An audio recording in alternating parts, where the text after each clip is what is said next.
seems like every list on YouTube these days starts with a bit of a cynical acknowledgement of just how rubbish 2020 has been. So we're actually going to buck that trend and try to talk about the positives of the year so far. For example, hasn't it been nice getting to really know ourselves, and only ourselves, for the past 6 months or so? Ah yes, unrelenting self-examination and overexposure to social media. That's been just wonderful for the old self-esteem. Okay, maybe not the best example. Let's think of another positive. Hasn't it been great living in a constant state of socio-economic uncertainty, with political and racial tensions rising across the globe? That's been a right laugh. Okay, some actual positives now. That Tiger King documentary was mad, wasn't it? And Tony Hawk's Pro Skater is back, so 2020 has been just great. So yes, okay, you'll get the point by now. The ongoing self-destruction of planet Earth has affected just about everything, and pro wrestling is no exception. But one of the positive wrestling stories of 2020 has been the ongoing rise of a viable alternative to WWE. In October 2019, AEW launched Wednesday Night Dynamite, a weekly TV show blending old school booking with new school influences. And at the time of recording, it's about to hit the 1-year mark. Now, it hasn't been perfect. You know, the women's division continues to play second fiddle, commentary and production still need quite a bit of polish, and at one stage, we had 3 spooky stables on the same show. That's too many spooky stables, Tony. But there have been many positives on Dynamite too. We've seen incredible promos from the likes of Cody, Jericho, and MJF, a collection of fantastic slow burn feuds, and of course, a lot of stellar in-ring action. So to celebrate Dynamite turning 1 year old, let's run down the 10 greatest matches in the show's young history. But first,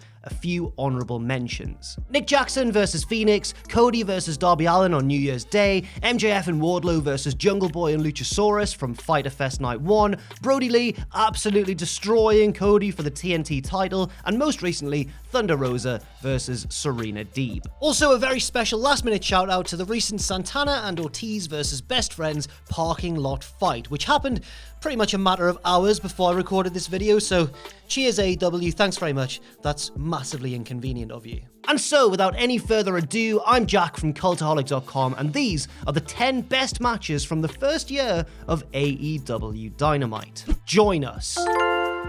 Number 10, Cody versus Eddie Kingston. Brody Lee's recent decimation of Cody drew shock and praise from most corners of the wrestling world. It wasn't so much the fact that Brody won, but the manner of his victory, treating AEW's Golden Boy less like the son of Dusty Rhodes and more like the son of Barry Horowitz. It was generally a good idea, but one drawback was the fact that it brought a premature end to Cody's TNT Open challenge. His regular title defenses had allowed unlikely opponents to really shine. From members of the tag division like Mark Quinn to promising outsiders like Ricky Starks and even internet oddities like Warhorse. But the most effective challenge was that of Eddie Kingston. Kingston had been a standout of the American scene for absolutely years, bashing heads in Chikara, Evolve, Impact, NWA, IWA Mid-South, Jersey All Pro Wrestling, CZW, AIW, AAW, you get the point. He'd also built a reputation as one of the best promos in world wrestling, a reputation that was totally evident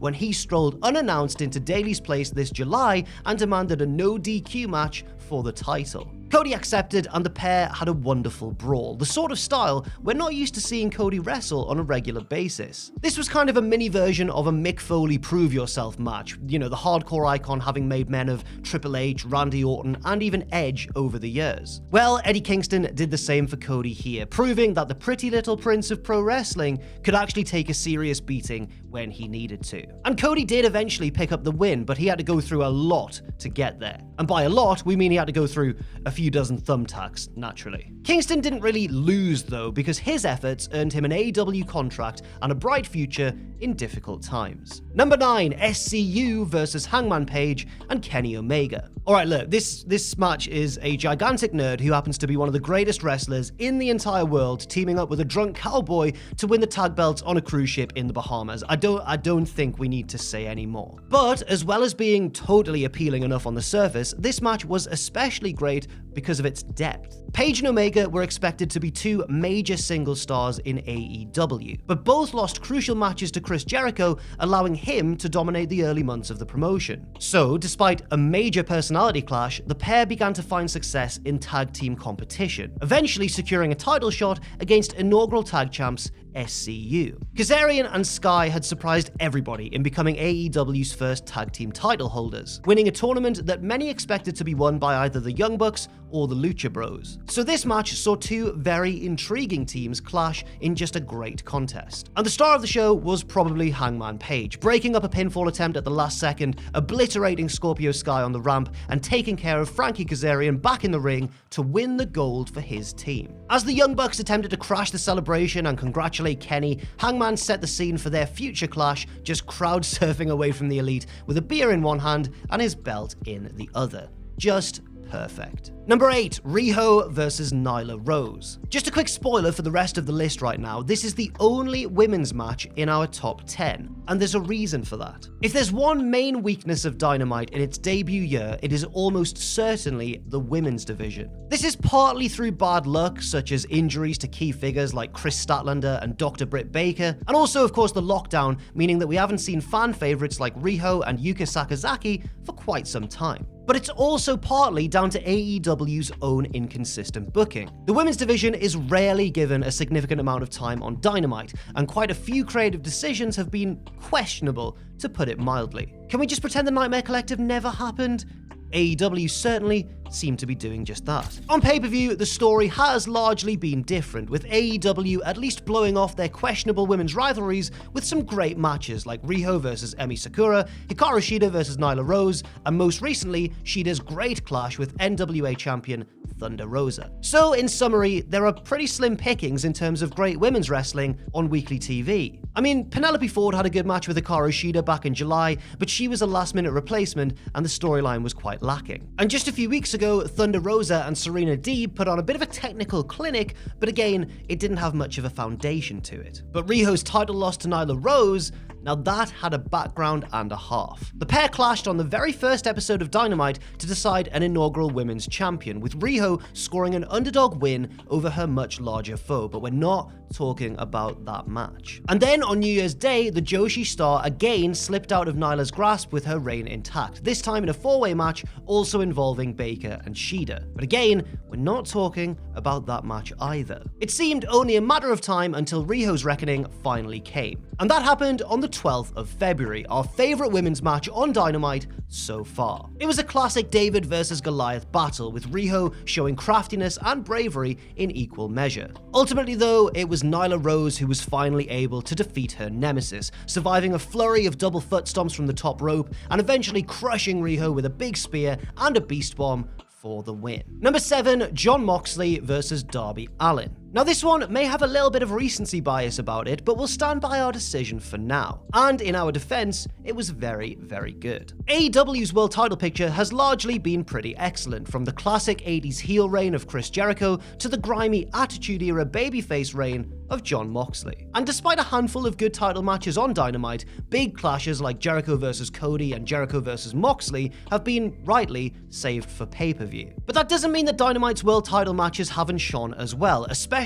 this effort between Moxley and Darby Allin. The pair had teamed together before and even wrestled each other on a previous Dynamite episode, but the rematch saw the stakes raised. Moxley was, of course, by this point, AEW World Champion, and his title was on the line. But MJF was also lurking in the background. What's he bloody like? AEW's uber heel had just staked a claim to Moxley's title, and despite talking a big game, showed magnificent hypocrisy in interfering on Darby's behalf, attempting to secure a title change and, in theory, a bit of an easier match for himself. He clearly wanted no part of Jon Moxley at all. Instead, MJF's plan backfired as Moxley survived his attack, but Darby battled bravely back himself and almost secured the mother of all upset victories. The champion eventually pulled out the win, but this was booked perfectly, making both babyfaces look even braver and stronger as a result, while also feeding into MJF's future title shot at the same time. Wonderful stuff. Number 6, the Young Bucks and FTR versus the Butcher, the Blade, and the Lucha Bros. A little while ago, I talked about an entry that was partly a celebration of one women's match, but also a bit of a deconstruction of AEW's women's division in general. So let's lighten the mood now and talk about one of the promotion's clear strengths: tag team wrestling. AEW's tag team division has been probably the best part of the company since the beginning of Dynamite, propelled by Omega and Hangman's title run, as well as the tension between the two and Hangman's tension with the rest of the Elite. This all culminated in the champions retaining the gold against the Young Bucks at Revolution, AEW's best match so far, it's probably fair to say. Well, it's either that or Cody versus Dustin. We'll accept either answer. But from there, from Omega and Hangman's victory, we moved on to the next phase of the tag division's overarching story: the arrival of FTR. Now, at the time of recording, AEW haven't yet pulled the trigger and given us the massive Bucks versus FTR dream match that we've all been waiting for literally years by this point. But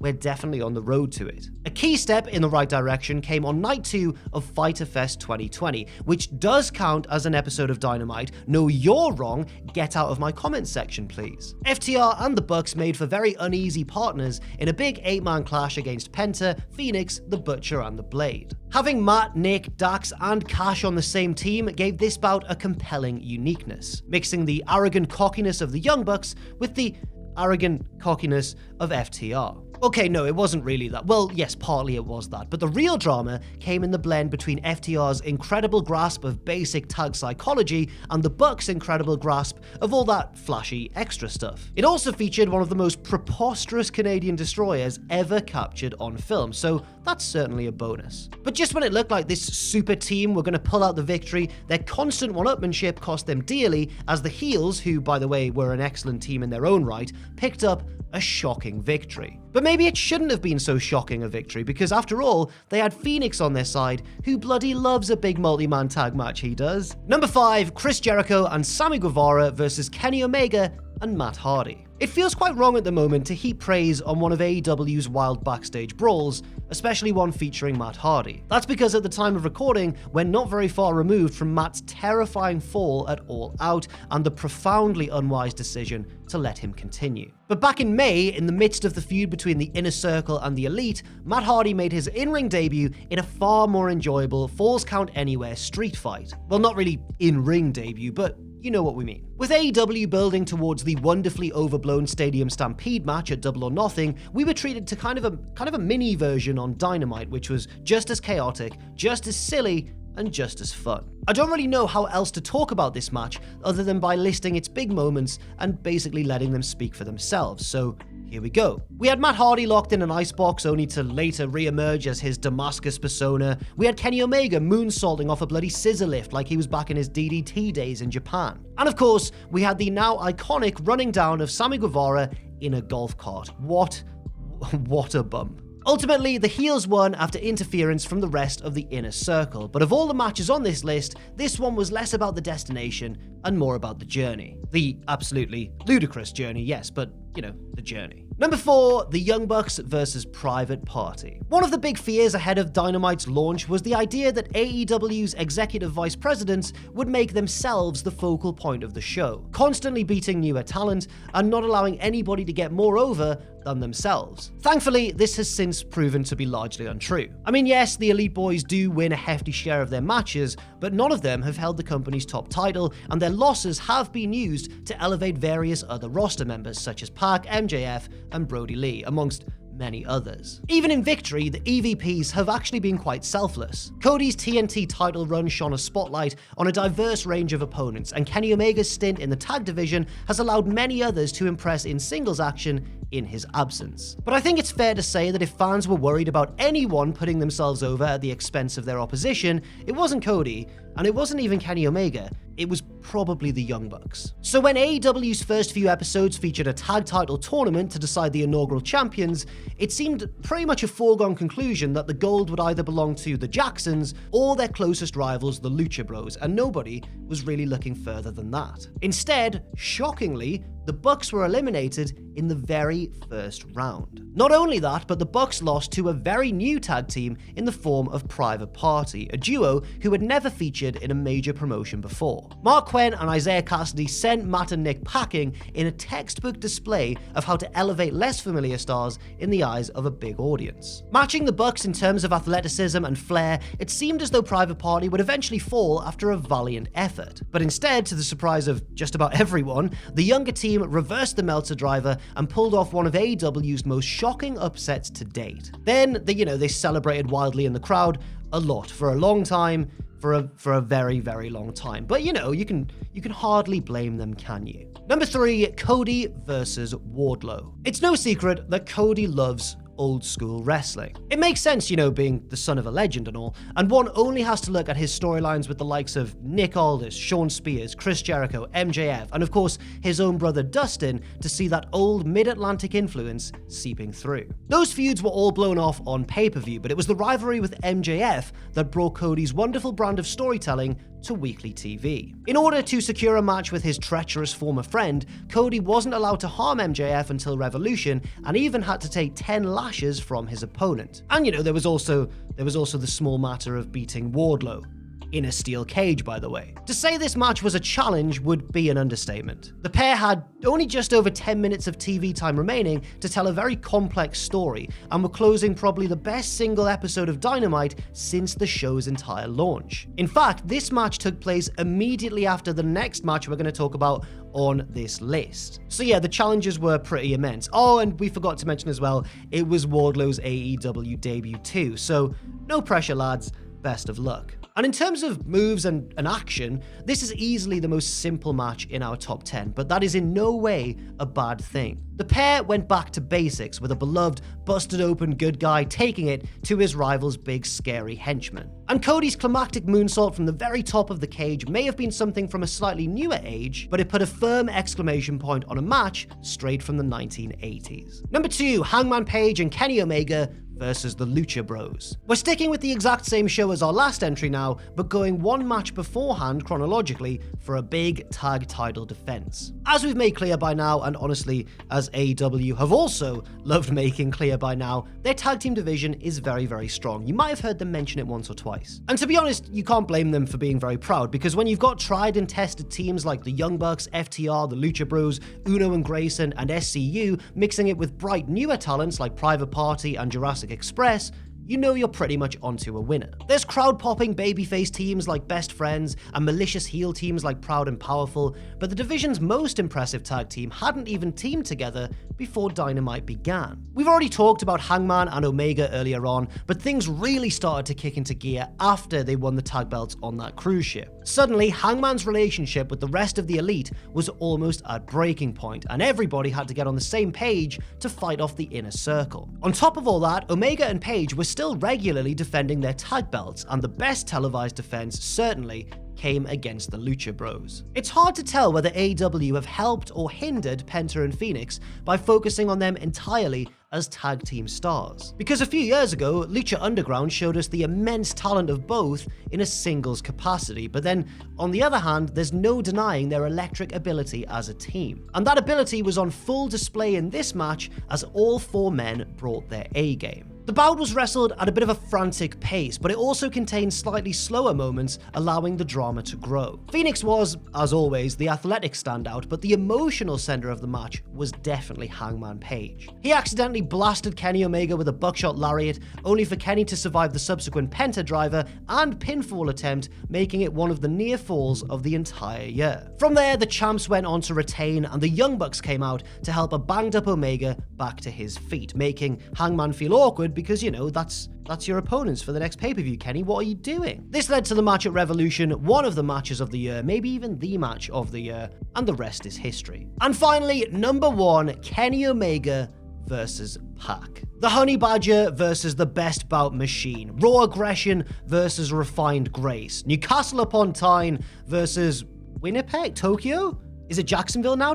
Wherever Kenny Omega is from. Yes, finally, we've reached the best match of Dynamite's first year on the air, and even looking at it on paper, it's hardly a surprise. It's been easy to forget in 2020 with Omega constantly in the tag division and Pac constantly unable to get to America because of travel issues, but they really are two of the best wrestlers in the entire world. On top of that, this match had two big advantages. We had the story of Pac's decisive victory over Kenny the previous year at All Out, and also we had a lovely 30-minute Iron Man stipulation to enjoy. In the hands of these two, it would have taken a hell of a lot for this match to fail. And of course, it didn't fail. In fact, it sort of succeeded twice over because the pair essentially wrestled two top-level 15-minute matches back to back. The first 15 minutes showcased both men's incredible skill and chemistry in the ring as they traded strikes, submissions, counters, and eventually bigger signature moves en route to the first fall. That came when Pac intentionally got himself disqualified by blasting Omega with a chair, therefore allowing him to immediately secure his own fall to tie the score at 1-1 and leaving Kenny severely weakened. And then the second 15 minutes saw Pac furiously trying to put his opponent away with bigger and bigger moves, including just a wonderful shooting star press to the outside of the ring through a table. But Kenny was able to hang on, even surviving the Brutalizer submission that had forced him to pass out in their first match together. Kenny did eventually fire up and won the match in the sudden death overtime period. But this tops our list for its content all the way through rather than its result. Both men looked incredible coming out of this, and even though it was Omega who came out on top, it was a masterful performance from two of the world's very best. And you can't say fairer than that. That's why Kenny Omega versus Pac is our number one.